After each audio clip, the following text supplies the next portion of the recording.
La Safe Team, c'est quoi? On est un organisme de formation par vidéo simulation qui a été fondé par deux médecins et on contribue à l'amélioration des soins et à la sécurité des patients en réduisant les erreurs et les accidents médicaux. Voilà, on propose en fait un format de formation qui est innovant et qui est la vidéo simulation.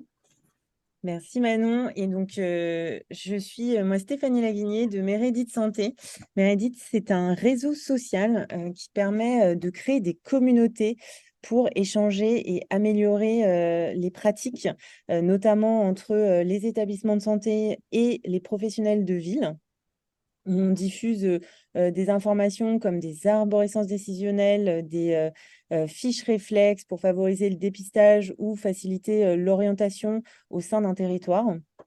Notre objectif, c'est vraiment de mettre en lien plusieurs spécialités différentes pour que les parcours sur un territoire soient plus fluides, mais aussi que les pratiques soient mieux partagées. Donc, si vous êtes dans des directions d'établissement, si vous travaillez en tant que praticien dans un établissement et que vous pensez que vous avez des informations, des protocoles utiles aux professionnels de ville, n'hésitez pas à me contacter.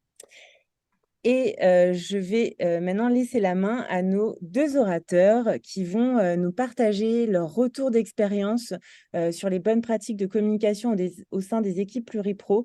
On a voulu que cette conférence soit vraiment pratico-pratique, que ça vous donne des éléments concrets du terrain. C'est que des solutions qui ont été déjà appliquées, donc par le docteur Élodie Brunel et par Stéphane Kirsch, direction de l'innovation au CH de Chalon-sur-Saône.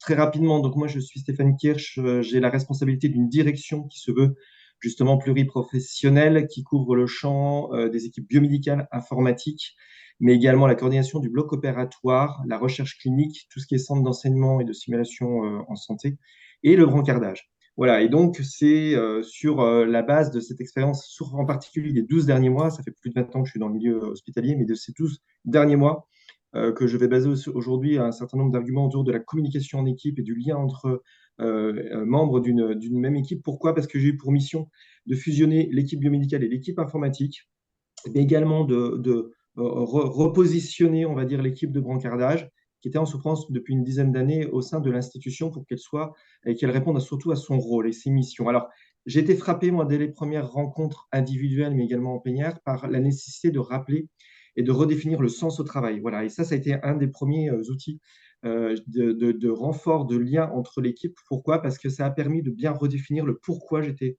ici, dans cette institution, pourquoi le matin je venais au travail, pourquoi en fait je brancardais et quels étaient finalement les objectifs communs. Et voilà, et ça a permis surtout de redonner finalement une place individuelle et collective à l'ensemble de ces équipes au sein de l'institution. Voilà, et on avait des paradigmes qui n'étaient pas forcément tout à fait les mêmes et ça a permis de bien ramener tout le monde sur la même ligne, les mêmes objectifs. Mais immédiatement derrière, j'ai été également extrêmement surpris de l'attachement des équipes à la définition des tâches et missions et d'un organigramme qui permet finalement de les sécuriser dans leur pratique.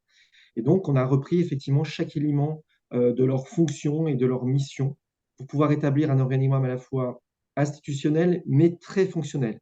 J'ai un problème, vers qui je me tourne?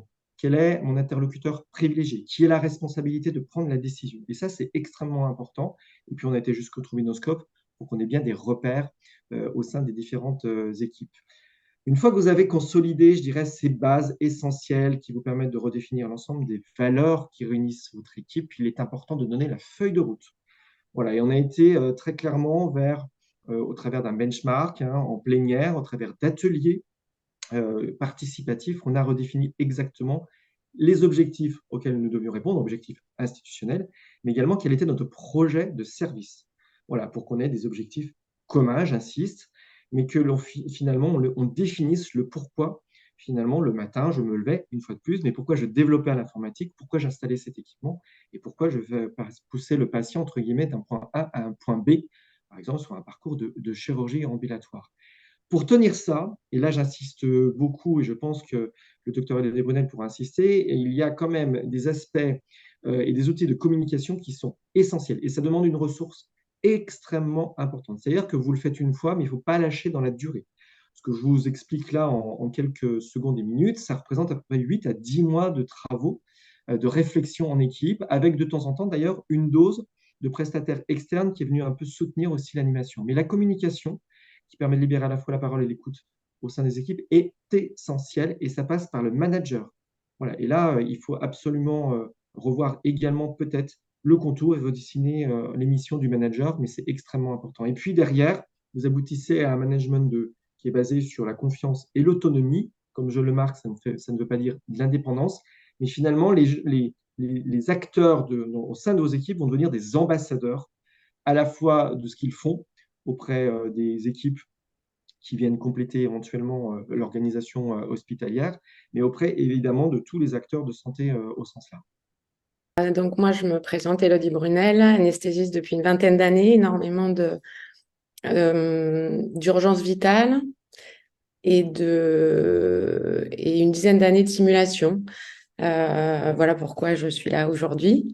Moi, je voulais souligner que au sein d'un service clinique, c'est un travail au quotidien de souligner la coopération entre les différents soignants. Alors moi, je mets soignants, je mets les médecins avec. Hein. De temps en temps, on entend la distinction médecins et soignants. Pour moi, les médecins sont des soignants. Donc la coopération et de fait, dans le service de soins, je préfère le terme d'interdisciplinarité au terme de pluridisciplinarité, mais c'est très particulier encore une fois, puisqu'on est autour de cet objectif commun, c'est de prendre soin du patient. Pour ce qui est de donner du sens, alors je souscris évidemment à 200% à ce qu'a dit Stéphane.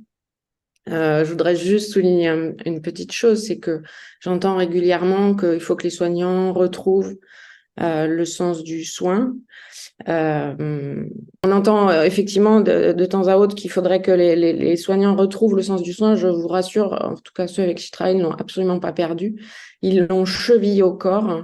Ce qui est plus délicat, c'est les moyens de vivre ce sens du soin. Ils sont un peu contraints et il y a de temps à autre de la frustration, donc il faut remettre tous les jours au cœur de notre travail, rappeler ce projet de soin. Plus qu'au lit du malade au quotidien, il y a aussi une étape fondamentale importante qui est d'une richesse folle, c'est la réunion. Alors nous, elle est hebdomadaire, elle pourrait être bi-hebdomadaire, elle pourrait même être un peu plus parce que on a tendance à malheureusement laisser de côté, alors pas de côté les équipes de nuit, mais le travail étant différent, voilà, je pense qu'il faut absolument qu'on arrive, en tout cas chez moi, à faire des réunions et de jour et de nuit sur ces projets de soins hebdomadaires. On y rappelle le travail d'équipe, donc moi j'ai à cœur de dire que c'est une réelle coopération, c'est une réelle intrication encore une fois, et plus que de l'addition, c'est de la synergie. C'est pas un médecin qui donne des directives et des effecteurs, c'est vraiment cette interaction-là. Ces réunions, elles servent aussi et c'est important, à se libérer, à témoigner, à essayer de temps en temps de trouver des solutions, bien évidemment, aux problèmes de logistique, de ressources humaines, éventuellement relationnelles, et puis ça nous arrive forcément en réanimation, des vécus parfois difficiles. Pour ça, on a la chance d'avoir l'accompagnement d'une psychologue et c'est d'une importance folle. J'ai découvert au fil des lectures, alors c'est sans doute quelque chose qu'on fait comme Monsieur Jourdain sans s'en apercevoir, hein, de dire régulièrement ce qui a fonctionné. Je trouve assez intéressant de le formaliser à la fin d'une réunion. Certains appellent ça le journal de gratitude, de vraiment souligner tout ce qui a fonctionné.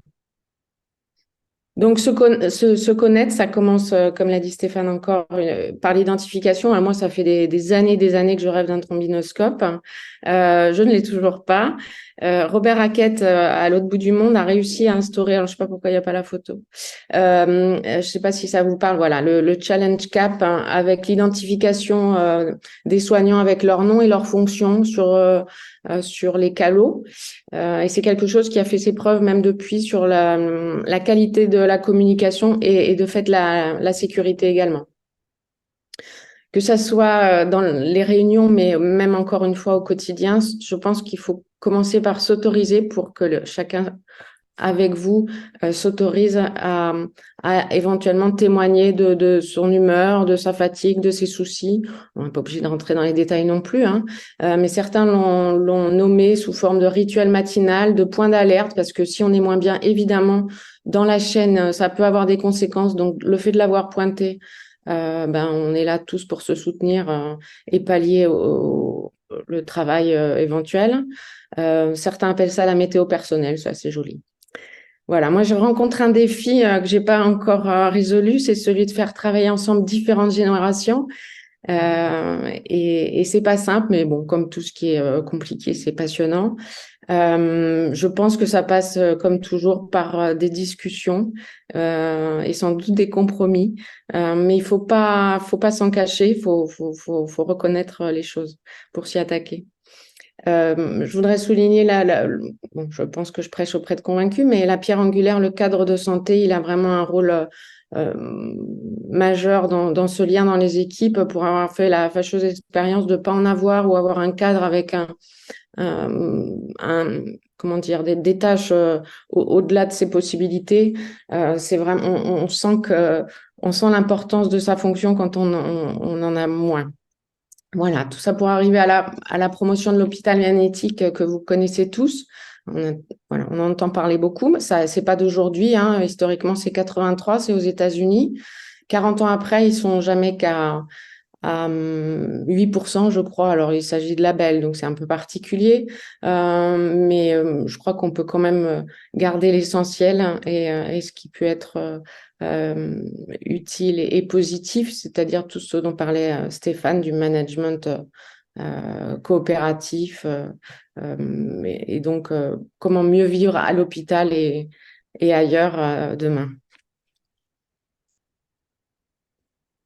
Alors, au-delà des facteurs, je dirais, humains, on a également énormément travaillé, en tout cas pour améliorer la communication au sein de l'équipe, hein, et faciliter finalement ces échanges dans des équipes qui ne se connaissaient pas 12 mois avant. On a beaucoup travaillé aussi sur les espaces de travail. Je prends le pendant du côté des soins, mais il y a les environnements techniques de soins. Et nous, on a beaucoup travaillé aussi sur les environnements de travail. On a fait tomber des cloisons entre les bureaux. On a proposé aux gens de travailler ensemble dans les mêmes bureaux avec des compétences croisés. On a par exemple aussi délocalisé le service de brancardage qui était à l'autre bout de l'établissement et qu'on a ramené plutôt au cœur des soins pour pouvoir effectivement bien s'approprier la dimension clinique de leur mission. Et c'était un souhait, et c'était une volonté, et c'est un succès. Voilà, donc tout ce qui va faciliter finalement le quotidien des équipes favorise forcément la communication et je dirais la coopération. Voilà, et cette cohésion qui est essentielle en tout cas pour pouvoir atteindre à la fois les objectifs, mais aussi faire ce lien nécessaire avec toutes les équipes qui tournent autour de nous. Nous sommes des directions avant tout support, en tout cas qui accompagnent le soin, et donc on a une obligation de résultat, de réponse aux équipes soignantes en particulier, et j'y mets les médecins comme les paramédicaux évidemment. Et donc, plus ça fonctionne à l'intérieur, plus ça fonctionnera évidemment à l'extérieur. On a aussi à cette occasion créé des espaces d'expression. Alors, créer des espaces d'expression, ça passe aussi par une reconfiguration des espaces de travail. On a des zones, en fait, où les gens peuvent se connecter, qui sont des zones polyvalentes, où ils peuvent se connecter à 1, 2, 3, 4. Ils peuvent avoir des lieux où ils peuvent s'isoler. Mais ce que nous avons mis également en place, pour reprendre aussi des éléments de contexte et de succès, en tout cas du côté du docteur Ladébonel, c'est qu'on a aussi mis en place des réunions. Alors, plusieurs niveaux. Le quick staff du matin, un quart d'heure, pas plus. On se réunit et on parle un peu de ce qui s'est passé la veille, de ce qui va se passer pour la journée. C'est, comme tu le disais, Elodie, on prend la météo. Très clairement, on prend la température. C'est extrêmement important et on règle plein de petits problèmes et les gens partent avec bonne journée, c'est parti, go, on est tous partis dans le train et on laisse personne au bord du chemin. C'est extrêmement important. Mais on aborde absolument tout sans aucun problème. Et puis, si ça doit aller plus loin, on se voit, on prend du temps après et on règle ce qu'on doit régler. Il y a des staffs hebdomadaires qui sont plutôt là du niveau de la stratégie ou un peu en mode revue de projet sur lequel on va faire l'état des succès et peut-être des écarts.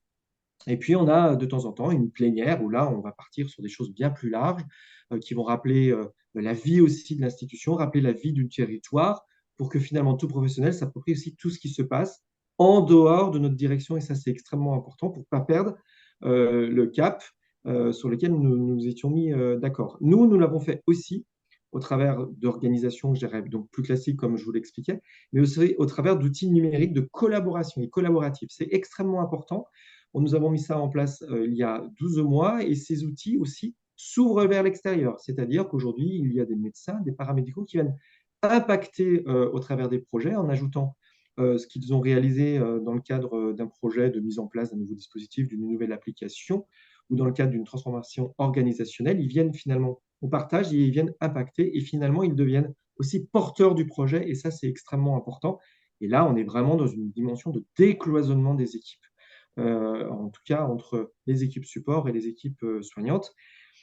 Appréhender le quotidien, ça c'est extrêmement important. Tu en parlais également, Elodie. Nous, on s'est mis dans un processus qualité. Voilà, il y a plein d'outils qui existent aujourd'hui. En tout cas, on fait des revues de nos pratiques. Vous allez beaucoup sur des notions de RMM. Nous, on va sur des revues de pratiques également qui permettent d'identifier ce qui a été facteur de succès ou les déterminants qui ont permis d'arriver et d'atteindre l'objectif, mais également ce qui, en tout cas, justifie quelques écarts. On s'interroge sur notre pratique. On a mis par exemple en place une cellule de dysfonctionnement au sein du brancardage qui est portée par les brancardiers eux-mêmes. Et ça, c'est extrêmement également important. Et puis la base. Moi, j'aime bien rappeler de temps en temps la base. Tu le rappelais également, Elodie, mais c'est le bonjour du matin. C'est le comment ça va. C'est prendre la température. Et très rapidement, vous identifiez, à travers ce tour d'équipe, celles et ceux qui vont bien ou peut-être moins bien. Et très rapidement, on peut effectivement identifier peut-être les failles et corriger assez rapidement dans la journée, pourquoi pas, ces failles et ramener tout le monde dans le même train. Et ça, c'est extrêmement important. Donc, le leadership, l'engagement, le management, le décloisonnement, l'ambassadeur, c'est aussi ce qui va faire que votre hôpital devient aimant au-delà d'être magnétique. Alors, je vais vous parler de ce qui nous bouscule depuis pas mal d'années et qui nous apporte énormément de choses. Ça fait, oui, une quinzaine d'années que le CRO Resource Management, dont vous avez sans doute entendu parler, est arrivé dans nos pratiques et continue de nous faire bouger les lignes. Quelques secondes d'histoire, ça nous vient de l'aéronautique. Initialement, c'était le Cockpit Resource Management pour donc étudier la gestion des ressources d'abord dans le cockpit et puis ça s'est étendu à l'équipage entier. Et ils ont analysé en fait les CRM skills, donc les facteurs humains, les compétences non techniques et bien sûr la communication est au cœur de la plupart de ces compétences. Donc, je vous ai énuméré celles qui recouvraient la communication, le leadership, la gestion de conflits, la conscience de la situation, le travail en équipe, et on trouvera d'autres compétences sur la connaissance de soi avec la gestion du stress et de la fatigue. Donc, on s'inspire beaucoup de tout ça. Moi, j'ai un axe là de travail, je trouve un angle d'attaque qui fait qu'on arrive à aborder tout ça, c'est de travailler sur la qualité des transmissions. Alors, il y a un outil SAED qui a déjà presque 10 ans, un outil de la HAS qui est pas mal fait.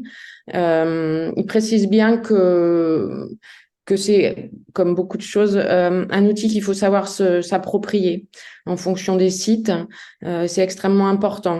Moi qui travaille en réanimation et sur des soins critiques, typiquement dans le SAED, il manque peut-être ce qu'on trouve dans d'autres outils, IPAS ou d'autres, sur le caractère urgent. Donc voilà, à nous de voir dans chaque service ce qui peut fonctionner le mieux.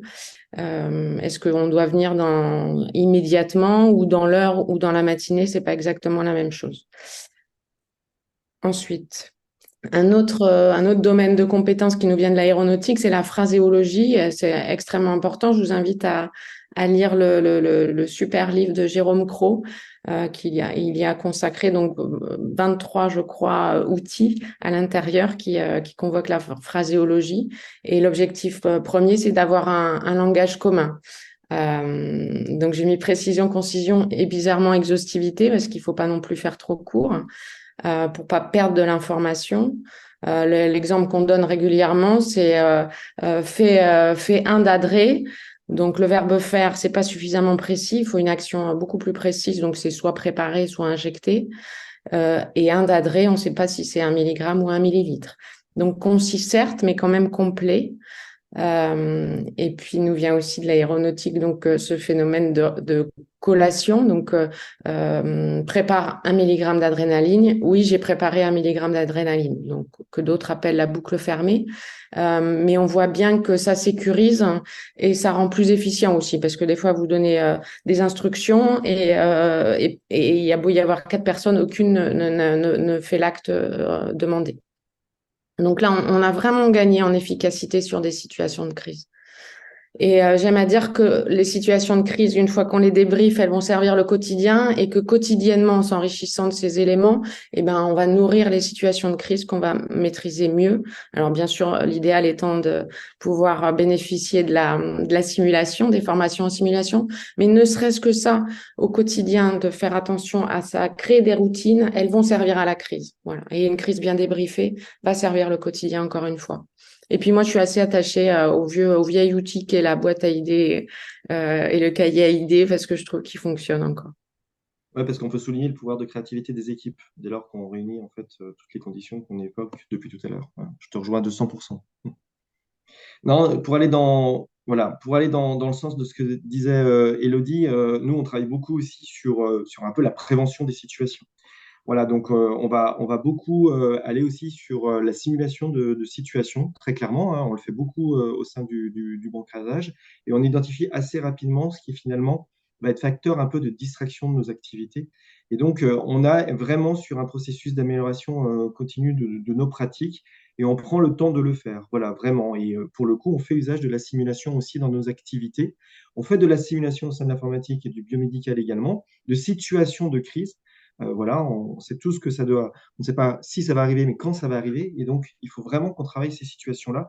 Et c'est énormément fédérateur, ça crée de la cohésion. Et puis derrière, c'est quand même une masse d'informations suffisamment importante pour vraiment améliorer, je dirais, nos environnements, nos pratiques. Et puis, une fois de plus, la relation avec les équipes qui tournent autour de nous. Voilà. Donc, on travaille aussi beaucoup sur la communication. On a travaillé beaucoup sur la communication. Il y avait vraiment des éléments de langage qui rendait la compréhension très difficile entre les équipes. Moi, je considère qu'aujourd'hui, quand un informaticien doit parler avec un soignant, il doit essayer de se mettre au même niveau et essayer de faire comprendre ce qu'il a à faire passer comme message. Mais au sein de l'équipe, nous avons établi une charte très clairement sur toutes les directions que je vous évoquais tout à l'heure et toutes les activités que je vous évoquais tout à l'heure, où clairement on a défini ce qu'était la communication positive et la communication non violente pour plus d'efficacité. Et ça a amené à le oser dire. Alors, le oser dire, on en parle beaucoup en simulation, mais c'est une réalité aussi au sein de nos équipes. C'est pas venu tout seul, ça fait pas forcément partie de nos racines, mais en tout cas, c'est une réalité aujourd'hui et ça nous permet de faire surtout du débriefing à chaud. Ça, c'est extrêmement important. Très rapidement, voilà, on fait un récap de la situation, on essaie de se dire comment on aurait agi, pourquoi tu as réagi comme ça, etc. Et après, on reprend cela plutôt en équipe et on essaie de voir collectivement ce qu'on peut en tirer. Et puis, finalement, la culture de l'erreur devient finalement quelque chose d'assez naturel. On l'utilise beaucoup en santé et dans les soins également, mais nous, c'est devenu également du domaine du possible. On a le droit de se tromper. Et ce qui est important, c'est de savoir pourquoi nous sommes trompés collectivement. Évidemment, nous ne sommes jamais seuls. Tout ça, ça permet quand même de revenir, pour moi, au cadre. Et c'est important de revenir souvent en disant, mais rappelons-nous, les valeurs, c'est quoi? Qu'est-ce qu'on a mis en place comme règle? La charte, elle nous rappelle quoi? Voilà. Donc, c'est important de revenir toujours au cadre parce que en fait, c'est un argument fort, mais surtout, ça sécurise d'une manière générale les équipes. Et c'est vrai que tout ça nous permet d'avoir un pouvoir de créativité des équipes qui est extrêmement important, comme je venais de le dire. Et moi, je qualifierais ça finalement, après d'hôpital magnétique aimant, d'hôpital innovant. Oui, donc je fais que enfoncer le clou. Comment éviter les erreurs en les partageant, en développant cette culture et de l'erreur et de la non-punition de l'erreur. Ce fameux oser dire dont tu parlais, le speaking up des Anglais, c'est cette sécurité psychologique. C'est je sais que je peux en parler. Et on va arriver d'ailleurs, je saute une ligne, mais sur la barrière de sécurité, parce que là, on évite les erreurs, c'est de la prévention, mais une fois que l'erreur est faite, et ça nous arrive encore une fois tous, si la personne a pu parler en temps et en heure, ou moi-même d'ailleurs, hein, on va pouvoir atténuer ou voire récupérer. Donc c'est majeur comme conséquence. Donc il faut aussi en former à ça, c'est-à-dire que expliquer le pourquoi. Il faut s'autoriser à parler. on utilise de plus en plus les aides cognitives et les checklists. Encore une fois, ça nous vient de l'aéronautique, mais les utiliser, c'est les adopter. Par rapport à il y a quelques années où on passait énormément de temps à dire est-ce que ça c'est prêt, est-ce que ça c'est prêt, est-ce que ça c'est prêt, ça paraît même dingue de se souvenir de ça. Maintenant, les équipes sont autonomisées sur certaines tâches de préparation. Je peux donner des exemples, hein, mais d'intubation par exemple. Donc, les choses se préparent. Je vais oser dire que ça libère du temps de cerveau. Et c'est majeur comme changement dans les pratiques, puisqu'on sait très bien qu'on ne peut pas faire deux choses en même temps. Donc, si on fait la checklist verbalement en s'assurant et en oubliant des choses forcément, voilà, c'est du temps perdu et de l'efficacité perdue. Donc, les aides cognitives et les checklists ont vraiment transformé nos pratiques. Je vais aborder sur la diapo suivante également un élément de l'aéronautique, le briefing débriefing. Là encore, des documents HAS plutôt très bien faits, il faut le dire. Le briefing, alors nous, pour les situations de crise, c'est assez fondamental de déterminer un leader, hein, savoir qui on suit. Alors, il y a le leader médecin, mais de plus en plus, quand on est quand il y a plusieurs éventuellement infirmières ou infirmiers, on peut aussi avoir un leader infirmier. L'idée, c'est de partager l'information, avoir une conscience individuelle et collective de ce qui va nous arriver, donc anticiper et se préparer, et se répartir les tâches, c'est fondamental, que deux personnes partent pas faire la même chose et que l'autre tâche soit pas faite. C'est un temps dédié, un lieu dédié, et c'est comme tu disais tout à l'heure, le quick staff, même si le briefing n'est pas le staff, mais en tout cas, ça doit être rapide par définition et structuré. Et puis ensuite vient le débriefing, donc là, on est sur des choses plutôt à chaud, sauf quand il y a éventuellement trop d'émotions. Là, on change de registre. Ça peut être du diffusing et puis on fait de débriefing ensuite. En tout cas, il s'agit bien de souligner les aspects positifs et les éventuels dysfonctionnements. Toujours avec cette même écoute et bienveillance, sinon personne n'aura envie de débriefer. Et vous avez gagné quand on sort d'une situation et qu'on vous dit mais on débriefe pas. Voilà, donc là on sait qu'on a franchi une étape. Euh, donc c'est vraiment pour améliorer nos pratiques et on finit parce que c'est chouette comme ça par une synthèse et des remerciements. Yeah, c'est encore moi. Donc, on voulait parler, il y avait Retex pour Stéphane. Effectivement, nous, on est plutôt sur des revues de morbimortalité, mais enfin, le travail est le même. J'ai repris les mots de Frédéric Martin dans le livre sur la communication en anesthésie, où il avait dit que c'était identifier les vulnérabilités qui occasionnent les erreurs et favoriser les pratiques performantes. On se répète, mais c'est important. Et pour que les soignants, les personnels aient envie d'aller vers CRMM, il faut que ça soit vraiment tourné vers nous. Il n'y a pas de regard fort extérieur. C'est voilà, on se retrouve et on décortique et on voit de toute façon, c'est le fameux fromage. On s'aperçoit toujours qu'il n'y a pas eu un dysfonctionnement mais plusieurs, hein, et on apprend de chaque cas. Pour que ça fonctionne, il faut une charte avec des objectifs clairs. Il insiste sur un calendrier parce que sinon on prend, c'est pas qu'on n'a pas le temps, mais c'est qu'on ne le prend pas. Le calendrier est assez intéressant pour ça. Une équipe restreinte, pluriprofessionnelle. Il faut la préparer, mais j'allais dire une réunion préparée, c'est un pléonasme. Sinon, il faut pas la faire. Une chronologie.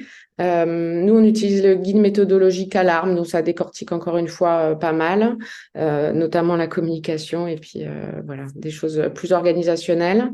Et ensuite, surtout, et c'est pas évident alors les actions décidées, ça oui, mais il a fallu lutter pour que ça soit surtout partagé, que l'incident arrive pas au deuxième étage et un mois après au troisième. Et ça, c'est pas évident parce que voilà, il faut accepter que des choses soient diffusées sur des intranets et tout ça. Donc, c'est pas toujours fait simplement, mais on y arrive, on y arrive. Et surtout, bien sûr, évaluer aussi. Ouais, Donc, l'évaluation, c'est essentiel. Je te rejoins voilà. à 100%, Élodie. C'est un point extrêmement important. On accepte l'évaluation. Alors, c'est pas le stylo rouge, hein, on déteste ça, toi et moi. Mais c'est vraiment s'interroger sur ce qui a été facteur de succès ou en tout cas qui a amené à des écarts. Et puis finalement, comme tu dis, c'est gagnant-gagnant. Et finalement, les gens finissent par nous dire, ben, on ne se voit pas pour débriefer. Voilà. Et ça, c'est absolument extraordinaire quand ils le prennent en main.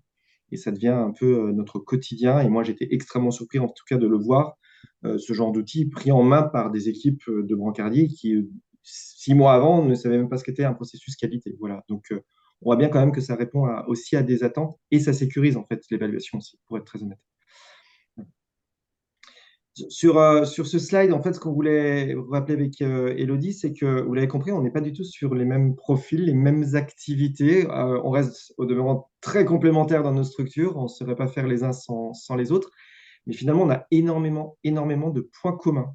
Donc, il y a quand même des outils, des astuces qui fonctionnent d'un côté comme de l'autre. Et on aurait énormément à gagner aussi de ne pas des fois réinventer quand on est dans une direction support, qu'on aurait peut-être beaucoup à apprendre de la communauté médicale sur ce genre d'outils. Et ça pose la question aussi des silos dans nos organisations qui doivent tomber au-delà des étiquettes. Et on aurait beaucoup à gagner voilà, de croiser les compétences. On l'a mis en place. Je le dis ça parce que d'autant plus qu'on l'a mis en place et qu'aujourd'hui, au sein de mon organisation, régulièrement, on accueille des médecins, on accueille des soignants et on travaille sur l'ensemble de ces points. Et moi, personnellement, je me suis beaucoup, beaucoup inspiré des outils qui viennent du monde de l'aéronautique, mais également du monde de la santé, grâce aussi au fait que j'anime aussi un centre d'enseignement et de simulation en santé et que j'ai pu aussi m'approprier tous ces outils. Donc, quand on a préparé avec Elodie ce webinaire, on s'est rapidement, sans se le dire, trouvé plein de points communs qui nous amènent toujours sur finalement toujours ces mots-clés autour des valeurs, de la culture, de l'appartenance, de la cohésion. On a parlé de l'hôpital magnétique aimant, alors ça se rapproche évidemment, mais jusqu'à l'hôpital innovant, parce que une fois de plus, les professionnels deviennent des ambassadeurs finalement de ces organisations, qu'ils appartiennent à une organisation. À partir du moment où ils se sentent appartenir à une organisation, ils ont un pouvoir de créativité qui devient absolument extraordinaire. Il y a des outils. Souvent, on fait un peu la passe sur ces outils, peut-être dans nos directions, moins que, en tout cas, du côté soignant. Vous avez l'habitude, ça fait partie de vos formations. Nous, c'est un petit peu moins prégnant dans nos organisations. Il faut les utiliser. C'est vraiment, ça a un pouvoir vraiment virtueux au sein de nos équipes. Il faut savoir les manipuler. Ça demande aussi un peu de la formation et de la formation continue pour nous tous dans le temps. Et l'objectif, en tout cas, de tenir cette qualité et de sécurité des soins, on peut le tenir à plusieurs. Ce n'est pas le sujet des soignants uniquement, c'est le sujet de l'ensemble des acteurs, en tout cas, qui construisent nos institutions. Voilà. Elodie, je ne sais pas si tu voulais compléter sur ce point. Non, juste vous proposer sur la slide d'après des documents. Alors, des petits conflits d'intérêts, mais le dernier sorti, là, c'est Facteurs humains en santé, donc avec comme co-coordonnateur François Jolin de la Safe Team. Et puis moi, donc, j'ai eu la chance de coordonner le livre sur la communication en anesthésie réa. Les deux autres de Jérôme Cros, je vous ai parlé du premier qui est sorti il y a quelques années, qui nous a fait un peu qui a formalisé tout ce qu'on commençait à entendre, de ce dont on commençait à entendre parler de l'aéronautique. Il l'a vraiment concentré, résumé dans son premier bouquin sur la phraséologie, avec les banderoles roses là. Et son prochain sort de façon imminente et c'est sur la coopération. Donc on va tous se jeter dessus. Et puis j'ai pas mal appris du bouquin Mieux réussir ensemble, donc d'un pilote d'avion. C'est très clair, c'est très didactique. Voilà. Ces livres ont été aussi source d'inspiration pour ma part. Voilà. Merci à toutes et tous en tout cas.